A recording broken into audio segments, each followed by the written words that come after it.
The warmer, wetter weather is bringing along something we don't like, mosquitoes. Now, we spoke to an expert who says you may be at a greater risk of getting bitten than you may realize.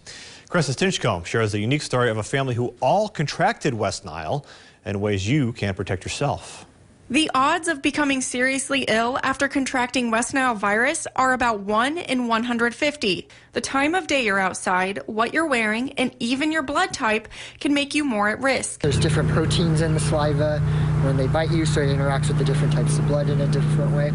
If you have a type O blood, it says that you could be at twice as likely more to be bitten than some of the other blood types in that area. And how your body reacts to the bite can be completely different to how I react. Some people get more redness, sometimes it swells, sometimes you almost get this welt that develops. That is an allergic reaction to that protein found within the saliva. If possible, avoid going outside early in the morning or at dusk when mosquitoes are most active. But if you have to go outdoors, wear a bug spray containing DEET. It is believed about 80% of people who come in contact with the West Nile mosquito may not ever realize they have it. Someone might just have a small cough for a couple of days. For the other 20% of the people, it can be very impactful. Unfortunately, Prohaska knows firsthand about how dangerous West Nile can be. He and 3 others in his family all contracted the virus. He was just a sophomore in high school when he was diagnosed. He suffered from migraines, and the virus altered his blood pressure for nearly a decade. Those 9 to 10 years of it was, I don't know how to completely describe it. It was a very interesting time. I always remember going to classes some days, and some of my professors would be like, "You look like you're about to pass out. Are you sure you can be here?"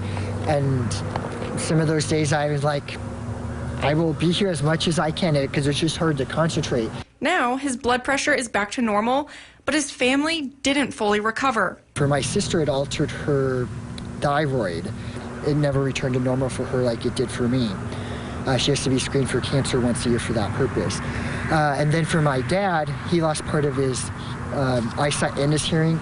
The hearing ended up being a little bit worse. That never came back. The eyesight did restore itself a little bit.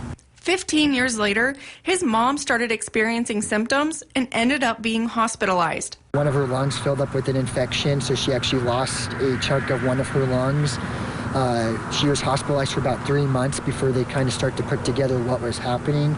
Prohaska says people need to be aware of just how serious the virus can be. Reporting for KX News in Minot, I'm Carissa Stinchcomb. You can get the virus twice. Prohaska says there are also different strains of West Nile. You won't get the same one you had, but you can get a different one. We cannot spread it to another person either. Using an antihistamine, applying cool water, or a calamine lotion are all good remedies if you've been bitten. The number one thing is not to scratch it, however tempting it may be. In today's Your Health First, people who